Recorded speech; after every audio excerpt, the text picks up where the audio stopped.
Hi everyone, Marisha here. So I'm often told it's quite important to try and put something out there with these kind of fundraising events. I know we did some little ones last year, but I thought I'd explain what mental health is to me and what a hold it's had upon my life for many, many years, and the punishments of having those kind of problems has brought on. So I've gone through many different labels and diagnoses through various different professionals. I think they've somewhere now settled on something between EUPD, borderline personality, I think some people call it,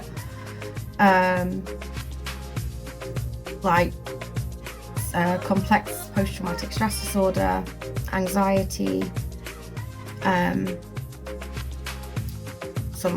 have some problems with agoraphobia, insomnia, the biggest problem being trauma, but there's now also consideration that because I've been misdiagnosed for so many years, that the problem I've mostly probably had from a young age is actually ADHD, and not going through things correctly as a young person.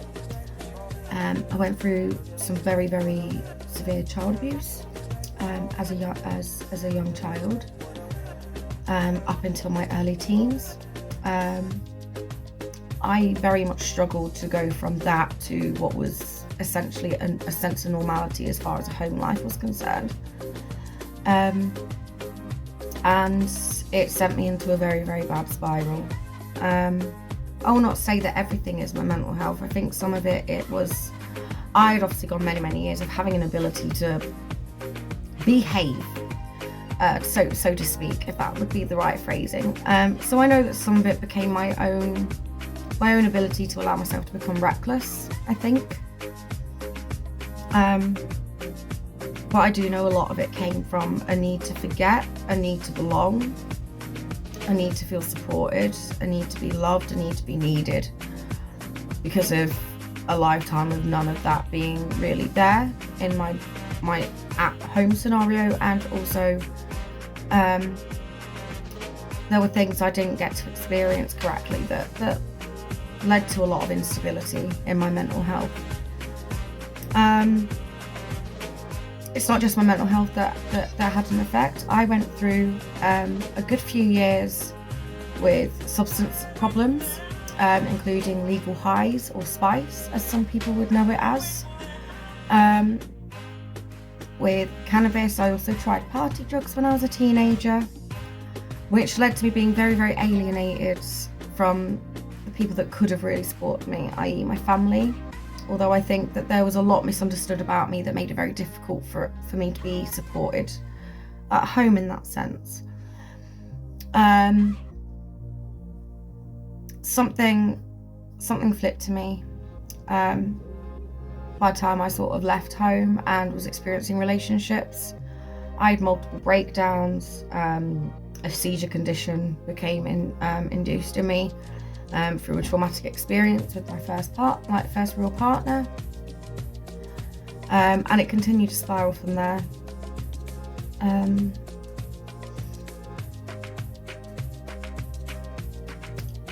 I very much split away from my family at that point, and just continued in a vicious circle of bad relationships, very similar to the kind of relationship I essentially had under my father.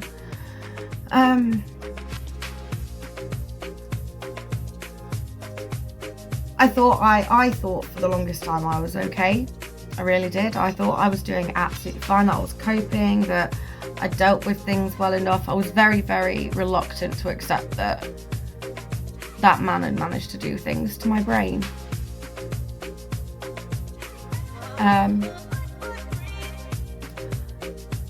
So moving on down the line, I ended up having the most beautiful little boy in the world. And yes, I do still see him. But it was decided, I had him in the heat of COVID with a broken leg. We won't go into the story about how my leg got broken, but it wasn't through a partner anyway, it was through a cycling trip. Cars. Only a car, she says. My boy came after that, after I started deteriorating again.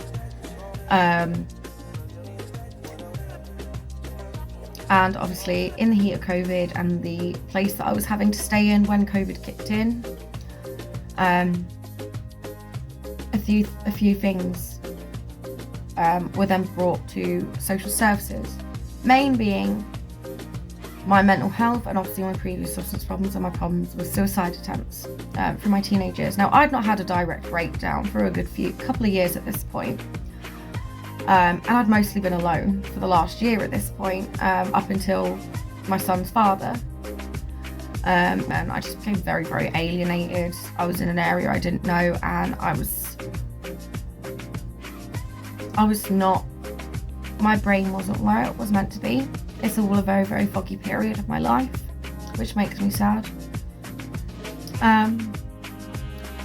It was deemed by a psychologist in a Zoom meeting with me, either just prior to or just after I'd had my boy, that she didn't think I was ever going to be strong enough to be a parent. But even if I was okay for a decade, I probably wouldn't be okay after a decade once he hit certain life moments.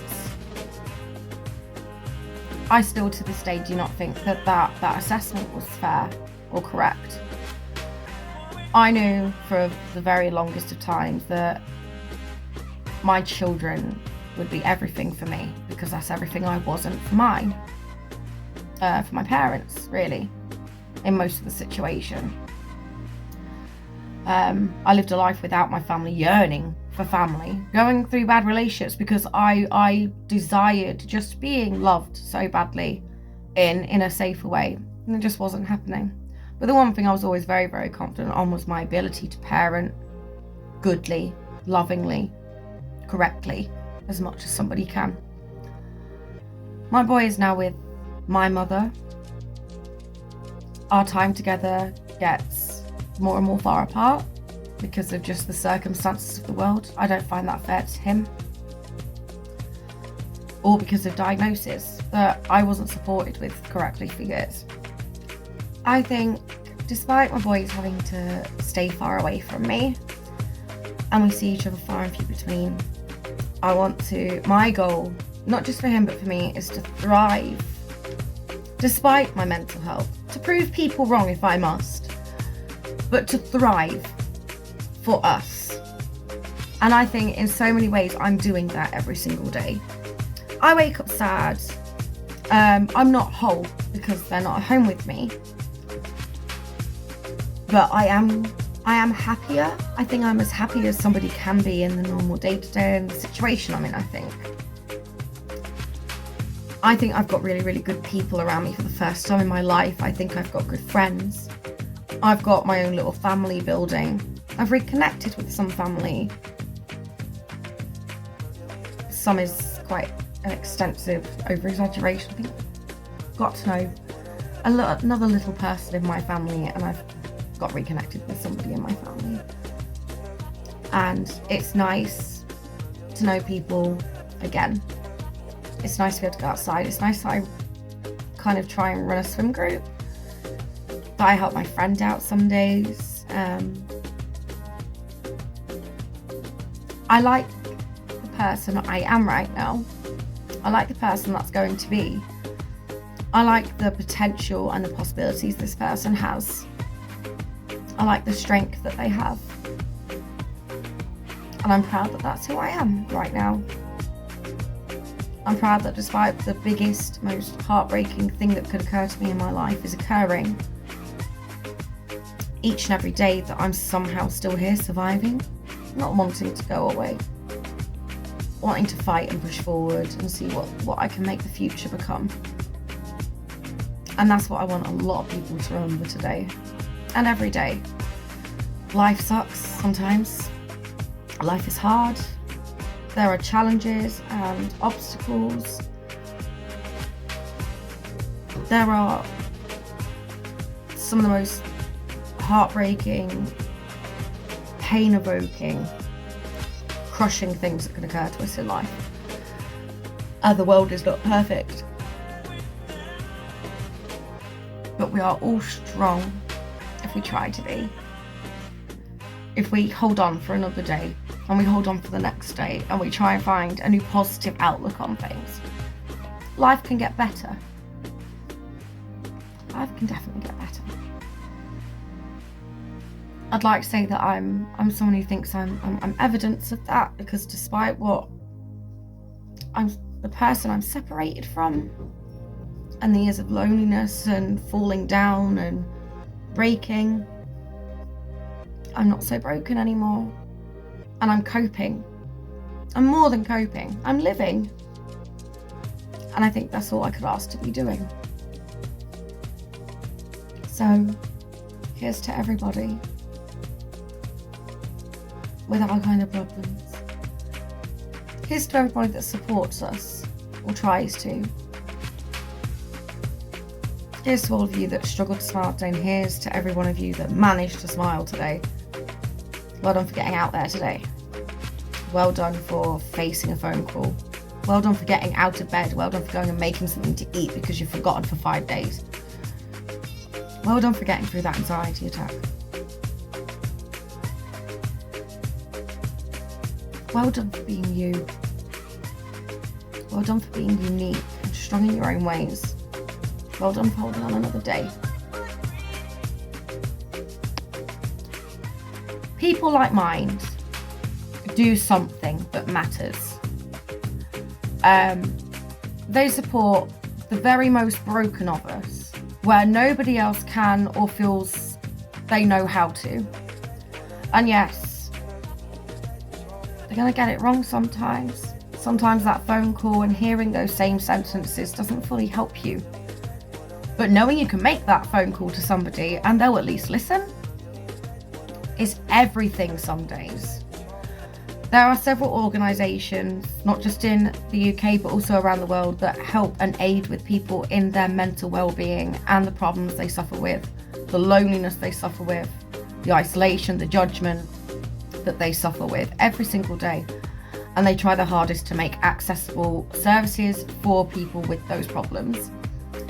I'm very, very, very proud to sit here and say that I'm supporting Mind for a second year with my music group Measured by Status, under our lovely team Gladiator Music Production Studios.